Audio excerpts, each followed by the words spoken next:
Olá, paz! Seja muito bem-vindo a mais um vídeo do nosso canal do YouTube. É um prazer te receber aqui. Para você que ainda não é inscrito, se inscreva e ative o sininho para receber as nossas notificações e ficar por dentro dos novos conteúdos deste canal. Aqui temos também devocionais, testemunhos e ministrações para que você seja ainda mais abençoado. Como igreja, queremos te deixar um convite para que você possa nos fazer uma visita de forma presencial assim que possível e conhecer a nossa casa. Agora você ouvirá uma palavra que irá edificar a sua vida. Aumente as suas expectativas. Que Deus te abençoe. Você está feliz com Jesus? Tudo pode mudar em 40 minutos. Diga comigo, tudo pode mudar em 40 minutos. Esse é o tema dessa palavra. Quero ler com você 2 Reis, capítulo 20. E eu quero, entre linhas, testemunhar daquilo que Deus está fazendo na minha vida, que Deus fez nesses últimos meses na minha vida. Pastor Ricardo acompanhou. Eu estou aqui por um fruto de um milagre de Deus. 2 Reis 20, do 1 ao 11, diz assim: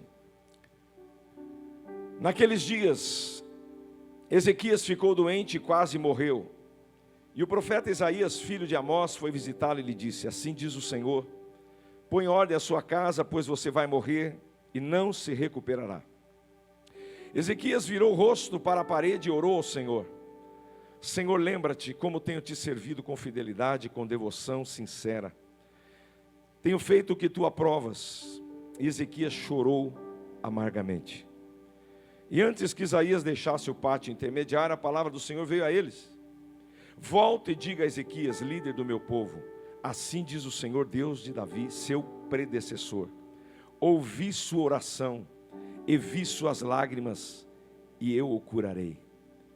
Daqui a 3 dias você subirá ao templo do Senhor, e acrescentarei 15 anos à sua vida, e livrarei você e esta cidade das mãos do rei da Síria.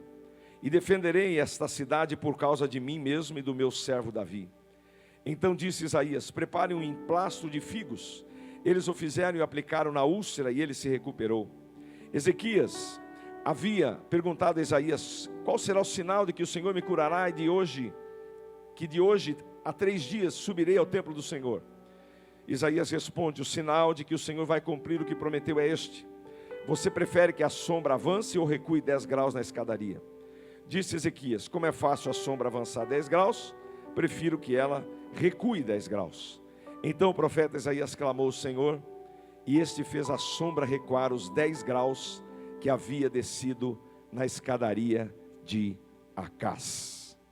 Amém? Você crê que em 40 minutos tudo pode mudar? Sim ou não? E eu quero ir com você pela palavra de Deus. Amados, todos nós nos arrependemos de algo que nós já fizemos na vida. Ou é só eu que me arrependi? Ao longo desses meus 60 anos, muita coisa eu, quem sabe, mudaria. Se eu pudesse voltar lá atrás e rever algumas coisas, algumas decisões que eu tomei, e que me causaram dor, que me causaram aflição, eu mudaria e faria de forma diferente. E tenho absoluta certeza que você também faria a mesma coisa para corrigir isso. Mas e se Deus desse uma chance hoje para você de mudar a sua história, o seu destino, o seu futuro? Você está preparado para isso? Por isso eu quero ministrar essa palavra. Quem quer receber essa palavra? Diga amém. Amém? Eu sei que essa igreja é pentecostal, irmãos. Sim ou não? Pelo menos me falaram que é. Porque pastor Ricardo é pentecostal. Então você pode glorificar ao Senhor, e você vai estar fazendo com que essa palavra penetre no teu coração. Pastor, mas eu estou aguardando aí há 40 dias ou 40 anos a bênção de Deus e ela não veio, ela não aconteceu na minha vida. Eu quero te mostrar uma narrativa bíblica que nós acabamos de ler, de um homem que estava doente. Aliás, não era um homem comum, era um rei de Judá. E o rei de Judá era Ezequias. Quem era Ezequias? Para você entender um pouquinho, Ezequias foi o 13º rei de Judá. Ele assumiu o trono com 25 anos de idade e reinou 29 anos. Um jovem rei assumiu o trono, no lugar do seu pai chamado Acás. E diga-se de passagem, Acás foi um dos piores reis que Judá teve. Um cara idólatra, um cara que bagunçou com todo o reinado. Mas eu entendo que Ezequias, ele já entendia o que era pôr a casa em ordem. E ele chegando. E a Bíblia diz que ele reparou as portas da cidade, ele purificou o templo do Senhor, ele restaurou os sacerdotes e os levitas, e ele restaurou o ministério e a celebração da Páscoa, que também já não existia mais. Queridos, esse jovem rei combateu a idolatria, ele destruiu os reis do seu pai, o culto aos deuses pagãos. Ele destruiu a serpente de bronze, onde o povo havia erguido lá no Egito, no deserto. Ele colocou abaixo. Isto é, esse jovem rei foi um reformador. Ele tirou os altares, ele reabriu o templo, ele colocou a casa em ordem, ele fortificou Jerusalém e restabeleceu a ordem. Diga aleluia por isso. A Bíblia nos diz que a cidade vizinha de Samaria, a cidade vizinha de Jerusalém, e muitas cidades de Judá haviam sido conquistadas pelo rei da Síria, Senaqueribe. E agora Jerusalém é a próxima. E a Bíblia nos mostra que o rei da Síria envia um emissário com uma carta extremamente ofensiva. E quando essa carta é lida diante do povo e diante do rei, eles ficaram temerosos, apavorados. Mas sabe o que Ezequias fez? Ezequias dobra o joelho, apresenta a carta diante do Senhor. Ele com o rosto no pó, ele apresentou aquela carta negativa diante de Deus em oração, e Deus manda a resposta para ele, porque Deus continua ouvindo orações. E a resposta que Deus diz Isaías, o profeta: vai lá e diga para ele que nenhuma flecha seria atirada contra a cidade, e pelo caminho por onde os vinham os inimigos, eles vão ter que voltar. Sabe o que Deus fez? Naquela noite, Deus enviou um anjo, e 185 mil soldados do rei da Síria morreram naquela madrugada, pela oração deste jovem rei, que tinha crédito diante do céu. Ezequias é um homem que ora, e Deus envia anjos para exterminar seus inimigos. Só que a Bíblia continua a narrativa dizendo que esse rei ficou doente. E a doença dele não era uma qualquer doença, era uma doença que ia matá-lo. Irmãos, eu creio que um rei tinha todos os recursos para tratar qualquer tipo de doença. Mesmo naquela época que não tinha tantos recursos, mas tinha já uma medicina avançada para a época. Ele deveria já ter batido em todas as portas, gasto tudo que ele poderia, e era necessário, e a medicina terrena desenganou ele. E agora, para corroborar isso, para se certificar disso, Deus manda Isaías com a profecia dizendo: você vai morrer. Deus disse para que você ponha a tua casa em ordem, porque essa doença sua é para a morte. Essa doença sua é para a morte. Irmãos, ninguém gostaria de receber uma notícia dessa. Ninguém gostaria de receber um diagnóstico médico deste. Deixa eu dizer algo para você. No comecinho do mês de setembro, na primeira semana de setembro, foi a última vez que eu passei aqui por esta avenida. E eu fui um pouco aqui para frente, tem um prédio da Unimed. Estava eu, minha filha e meu genro, e eu vim com alguns exames, e eu recebi um diagnóstico médico de morte, aqui, pertinho. Aquele médico disse friamente: você realmente está com câncer. E esse câncer precisa ser tratado. Você não consegue operar. Você vai ter que fazer 90 dias de quimio e radioterapia. E eu saí dali com aquele diagnóstico, onde a minha vida virou de ponta cabeça. Isso em questão de dias. E eu voltei para casa. E no dia seguinte, isso era uma sexta-feira, no sábado de manhã, eu estava sentado na minha sala. E eu não estou me comparando de forma alguma a Ezequias, mas eu tive que fazer uma oração parecida. Eu tive que dizer: Deus, eu acho que o Senhor está me promovendo. Porque uma coisa dessa acontece na nossa vida porque Deus está nos promovendo. Não vem carga maior do que a gente não possa suportar. E a gente tem que sair melhor do que nós chegamos. E eu fiz uma oração, minha esposa estava junto e nós derramamos o nosso coração aos pés do Senhor. Eu não me lembro de ter feito uma oração tão sincera, tão desesperada ao Senhor. Eu disse: Senhor, eu tenho um histórico de caminhada contigo. Eu nunca me desviei dos teus caminhos. Eu nasci num berço cristão evangélico e nunca desviei uma semana dos caminhos do Senhor. Eu nunca fiquei uma semana sem estar no altar ministrando durante toda a minha vida. É assim mesmo que vai acabar as coisas. Eu clamei ao Senhor e depois de chorar na presença de Deus, terminamos a oração e nós sentimos paz, pastor Ricardo, no nosso coração. Sabe aquela paz que excede todo entendimento? Eu senti aquela paz. Eu tinha um monte de papel e exames dizendo que eu tinha um câncer coloretal. 5 centímetros. Maligno, já tinha feito biópsia.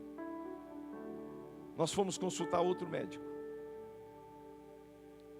E o que o daqui falou, o outro também falou. Só que, sabe quem que me deu uma direção do que eu ia fazer? Foi um ímpio, um médico ímpio. Deus usou a boca dele para me dar uma direção. E não era possível fazer radioterapia, porque há 27 anos eu precisei fazer, e eu não tinha mais o que foi feito na época. Ele disse: eu não posso fazer.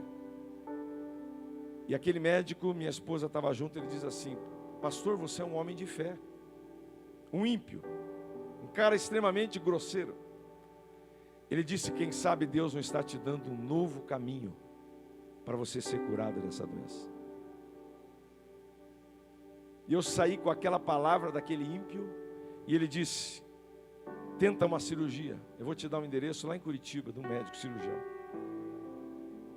Uma semana depois, eu já tinha ido lá, marquei a cirurgia, e no dia 12 de outubro eu fui operado. Era improvável que eu pudesse operar, mas aquele cirurgião foi cirúrgico. Ele foi uma bênção na minha vida, irmãos. Parece que nos conhecíamos há tanto tempo. E quando eu vi, eu disse: Deus me trouxe aqui.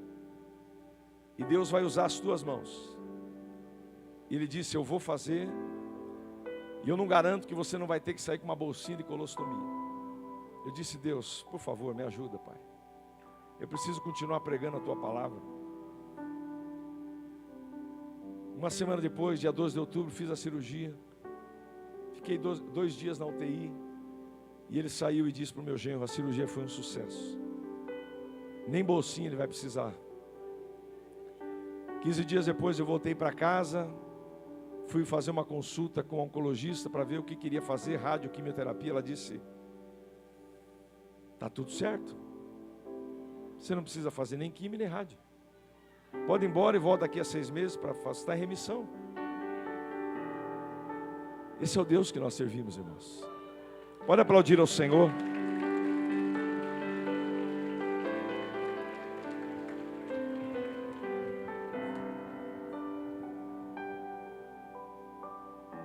Esse é o Deus que nós servimos. E se eu estou aqui hoje é por causa do milagre de Deus. Porque Deus é bom, irmãos. Deus é bom demais. E por isso, voltando para essa história, Ezequias é um intercessor que abre os céus. E ele mudou a contagem do tempo. Ele interviu na história. Ele quebrou sentenças. Ele tocou o coração de Deus com as suas lágrimas. Mas não é o choro que mudou a posição de Deus e fez com que ele mudasse aquela profecia. Não foi o choro, mas foi o histórico de Ezequias. E ele diz no texto: Senhor, eu tenho andado nos teus caminhos, eu tenho sido fiel ao Senhor. Eu tenho um histórico de caminhada contigo. Não é possível. E ele chora amargamente naquela cama, com o rosto para a parede. E a Bíblia diz que antes que Isaías atravessasse o pátio do palácio. O Senhor disse: Isaías, para, mudança de planos, volta lá e diga para ele que eu vou dar mais 15 anos de vida para ele. Ah, meu Deus, o cara que ia morrer agora está em crédito com 15 anos, 15 anos de vida. Sabe, irmãos, essa é a hora que o rei faz uma coisa que pode mudar a história. É algo que nós também precisamos aprender e fazer. Tem situações na vida da gente que não adianta a gente esbravejar, amaldiçoar, reclamar. Nós temos que buscar Deus. Nós temos que buscar Deus. A nossa vida tem que ter um propósito, irmãos. Nós temos que descobrir qual é o propósito da nossa vida. E o propósito de Deus vai se cumprir literalmente 100%. Antes disso não vai acabar. O pastor estava falando a respeito de dinheiro aqui. Irmãos, sabe o que eu entendo? Que se você não encontrar um propósito para o teu dinheiro, sabe o que você vai fazer com ele? Você vai construir um bezerro de ouro e vai adorá-lo. Porque o povo saiu do Egito rico, cheio de ouro, mas era para eles construir o tabernáculo e não fizeram. E o que eles fizeram? Fizeram um bezerro de ouro. Quando não encontramos um propósito para aquilo que Deus nos dá, nós acabamos levantando bezerros de ouro para que a gente adore, para que tome o lugar de Deus na nossa vida. Você está entendendo, irmão? Irmãos, Isaías era um homem sério, palavra de um homem sério, de um homem com currículo, um homem que tinha know-how, palavras testadas. E a oração daquele homem moveu os céus. E aí a pergunta que fica: qual a prova, Isaías, que você vai me dar que Deus realmente me curou? Que você não vai sair daqui pelo pátio e daqui a pouco você vem de volta e muda o decreto. E aqui no texto nós lemos, vamos mexer no tempo então, porque a palavra de Deus, ele não volta atrás, mas ele pode mexer no tempo. Ou ele pode adiantar o tempo, ou ele pode parar o tempo, ou ele pode retroceder o tempo. E foi isso que ele fez. E ele pergunta: você quer que eu adiante ou quer que atrase? Que atrase. O relógio de Acaz, meus irmãos, era aquele relógio de sombra. Você já viu em alguns lugares, algumas cidades tem? Era numa escada onde a sombra, o sol, ele dava a hora. E a Bíblia diz que o relógio de Acaz foi atrasado 20 minutos, 2/3 de uma hora. Sabe o que é 2/3 de uma hora? 40 minutos. 40 minutos, tudo pode mudar. Aleluia! Você está entendendo que Deus está falando com você? E outra coisa interessante que Deus diz para Ezequias: Ezequias, eu vou fazer isso na tua vida, não é só por você, mas é pelos teus pais, é pela tua geração que me serviu, é por Davi meu servo. Ah, meus irmãos, se a gente pudesse entender como Deus respeita gerações, como Deus respeita legados. A bênção que hoje você tem com você não é só para você, é para o teu filho, é para os teus netos, é para os teus bisnetos. Deus não quer só abençoar você hoje. Eu sou fruto da bênção dos meus pais. A minha mãe era uma mulher de oração, irmãos. Eu vou dizer o que a filha do John Wesley falou certa vez. Eu vou dizer a mesma coisa da minha mãe. Irmão, se a Bíblia não falasse que todos pecaram, eu ia dizer que minha mãe nunca pecou. Minha esposa conheceu, viveu muito com ela. Ela se dava melhor com a minha mãe do que eu. Minha mãe amava ela. Eu não vi minha mãe em momento algum pecar, irmãos. Minha mãe era uma santa mulher de Deus, pastor Batares. Foi ela que me ensinou o caminho. Foi ela que eu andei com ela. Meu pai me ensinou o caminho. E foi esse caminho que eu estou até hoje. Eles já estão nos braços do Senhor, mas eu continuo aqui. E o Senhor poderia dizer: Joel, por amor da sua mãe, dos seus pais, daqueles que vieram antes de você, eu vou te dar mais uma oportunidade. É isso que Deus quer fazer. Aleluia. Não subestime a bênção, irmãos. que Deus tem para a sua casa por causa da tua aliança com Deus. Não subestime. Aquela pasta de figo, irmãos, não tinha poder na pasta de figo que foi colocada na úlcera. Poderia ser uma úlcera, um câncer, a Bíblia não deixa claro, mas diz que era uma úlcera para a morte. A pasta de figo não tinha poder, como o Rio Jordão também não tinha poder para curar Naamã. E também o tanque de Siloé não tinha poder para curar o paralítico. Sabe o que tem poder? É a palavra de Deus. Deus falou, Ele vai cumprir. Não importa se é com pasta de figo, não importa se é no tanque de Siloé, ou não importa se é no Rio Jordão. Nós temos que obedecer ao Senhor. Você pode dizer amém, aplaudir o Senhor.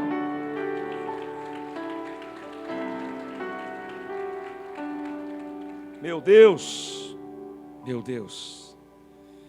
Que coisa extraordinária.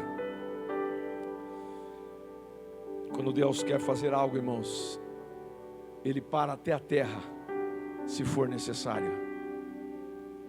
Então não subestime o que Deus é capaz de fazer com você e com a tua família, com a tua vida, com esta igreja. Você não compreendeu ainda a força que uma palavra tem. O Senhor dizendo, em outras palavras, eu não posso mudar minha palavra, mas eu posso segurar a rotação da terra. Porque um profeta voltar uma palavra é como se a terra parasse. Então nós precisamos crer que Deus está agindo de alguma forma. E a gente pode se impressionar disso que Deus fez, mas algo muito maior Ele já fez por nós. Enviou seu Filho Jesus para morrer por nós. Muito maior do que parar a terra. Ele já fez isso por nós. Você diz aleluia por isso?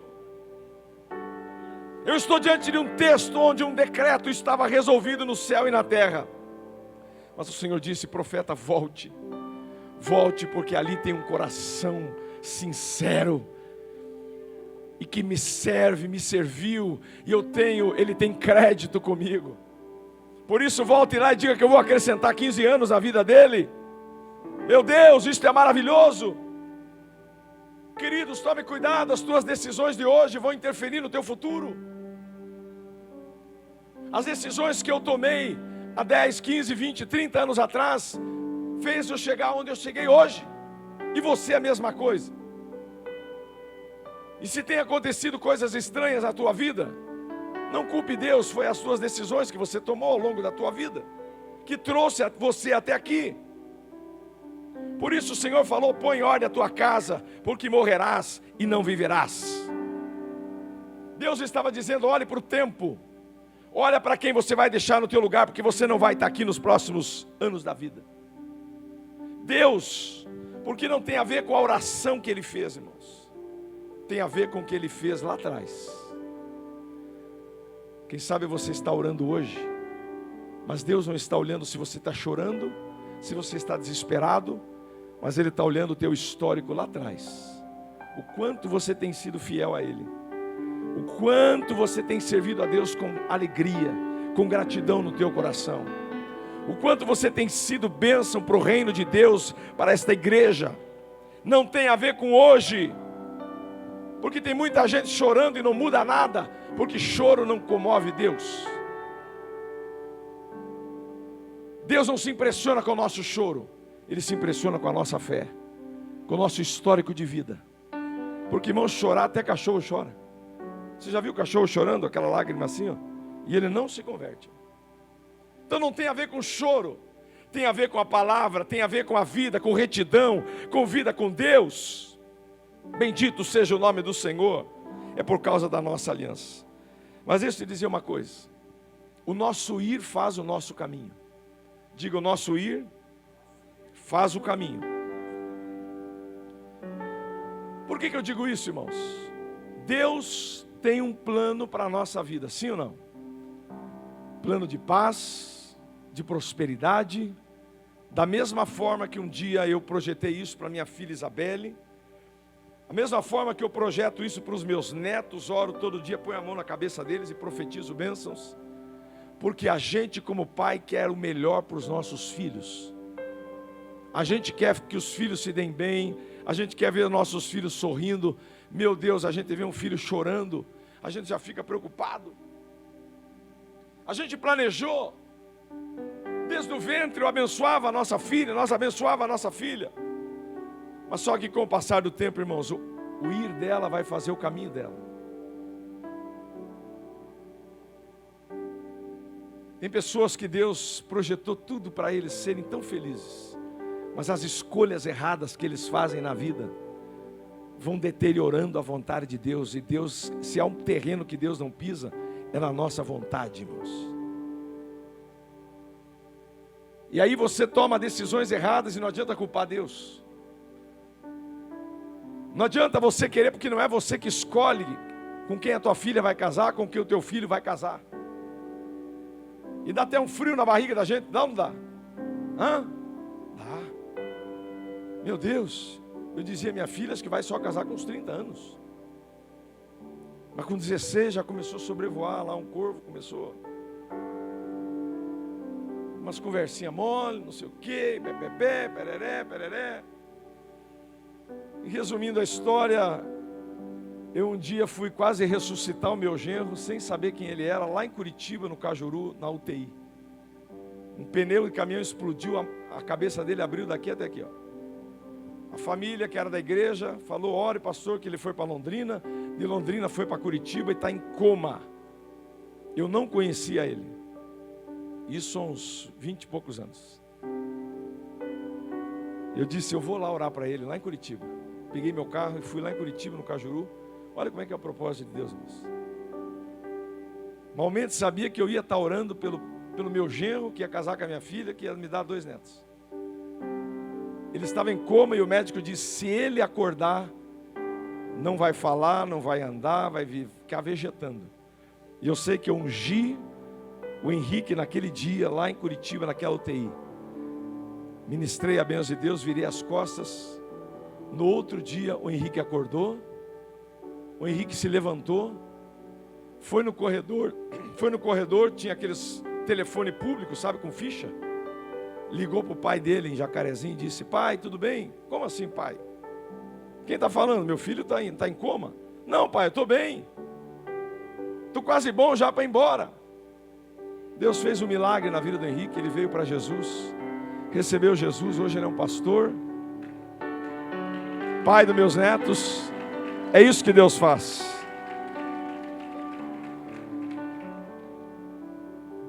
Cuidado, você pode estar orando aí para alguém que vai ser teu genro depois da pequenininha. Irmãos, deixa eu dar uma dica importante para você. Muita gente está preocupada com a profissão ao invés de salvação, principalmente dos pais para com os filhos. Deixa eu te dizer algo, queridos. A gente tem que se preocupar. A primeira coisa nós temos que nos preocupar com os nossos filhos é que eles conheçam Jesus. Ensina teu menino no caminho que ele deve andar. Faça ele ter uma experiência com Deus, porque se ele tiver uma experiência com Deus, o primeiro passo foi dado. Amém, amados? Amém? O ir faz o caminho, e aquilo que está ao nosso alcance nós precisamos fazer. Mas sabe a primeira escolha mais importante que as pessoas fazem? É a faculdade, a profissão que ele vai ter. Mas é quando um homem e uma mulher reconhecem Jesus como Senhor. Essa é a maior decisão da nossa vida, irmãos. Se teu filho tem Jesus, reconheceu Jesus como Senhor e Salvador, levante as mãos para o céu todo dia e agradeça a Deus por essa vitória. Não importa onde você mora, o bairro que você mora, o carro que você dirige, a casa que você mora. O que importa é que a decisão que você tomou vai determinar onde você vai passar a eternidade. O meu ir faz o caminho. Diga de novo: o meu ir faz o caminho. Irmãos, primeira coisa, Jesus na minha vida. Mas a segunda decisão mais importante que eu tomei na minha vida foi quando eu entreguei meu coração para aquela mulher, há 40 anos. Foi a segunda maior decisão da minha vida. Por quê? Você pode ter um filho cheio do poder de Deus, meu irmão, mas se ele casar errado, deu ruim. Você pode projetar o que se quiser para ele, mas se ele arrumou uma pessoa errada. Por isso você tem que se preocupar com quem o seu filho vai dividir a canga e a cama. Aonde ele vai compartilhar o seu pescoço e a cama, para que você tenha alegria com o teu filho. A gente prioriza um monte de coisa que não importa, e a gente vai perceber mais tarde que foi um grande erro. Puxa vida, eu me preocupava tanto com certas coisas, mas eu deveria ter me dado atenção a outras. Toda decisão que você vai tomar, pense antes, porque o teu ir faz o caminho. Amém, Jesus? Amém? Segundo, já vou encerrar. Quebrantamento pode mudar decretos. Diga comigo, quebrantamento pode mudar decretos. O que Ezequias fez, irmãos, foi se quebrantar diante de Deus. Deus sentiu: nada posso fazer. Aliás, a Bíblia já diz: sem mim nada podeis fazer. Sabe o que é nada no grego, irmão?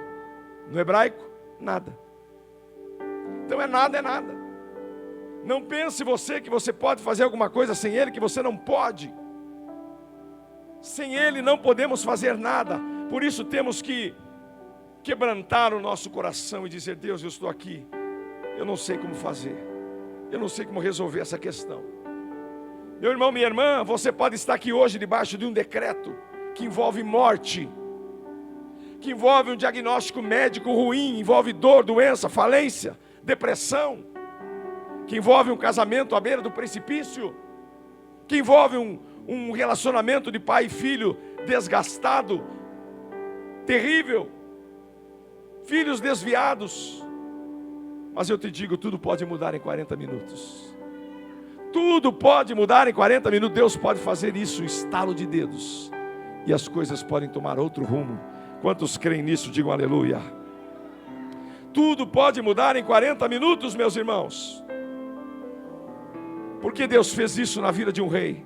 Só porque ele chorou? Não. Porque um coração quebrantado diante de Deus faz toda a diferença. Será que você não está muito orgulhoso diante de Deus? Porque eu mereço ser abençoado, porque Deus tem que fazer na minha vida, porque eu já fiz isso, eu fiz aquilo. Deus sabe, irmão, você não precisa jogar no rosto de Deus. Ele sabe bem quem você é. Mas Ele quer ver em você um coração quebrantado. Mas o terceiro ponto, e eu encerro com ele dizendo que hoje está nascendo um novo tempo para você e a tua casa. Hoje está nascendo um novo tempo para você e tua casa. E eu te digo, Deus não está debaixo do nosso tempo. Minutos, hora, dia, mês e ano. Ele tem um tempo próprio. O tempo dele é Kairos. O nosso é Cronos. Demora, mas o dele é um estalar de dedos. Passou um ano. Esse é o tempo de Deus. Ele não está debaixo desse tempo. Por isso, meus irmãos, o nosso Deus está aqui para fazer algo na sua vida nessa noite, nessa quarta de propósito. Ele quer realizar algo na tua família, na tua casa, no teu filho, no teu trabalho, na tua empresa, em algo que você não sabe como fazer. Mas o Senhor te chama hoje para um coração quebrantado. Você pode ficar de pé, por favor? Nós vamos cantar uma canção que marcou a minha vida nesses dias.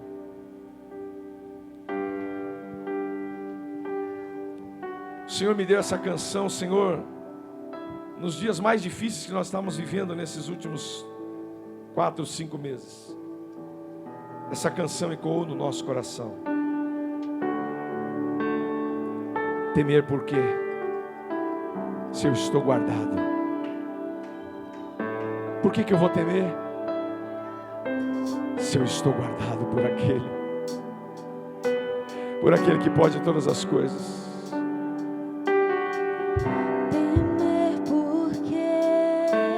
É isso que Ele está dizendo para você nessa noite.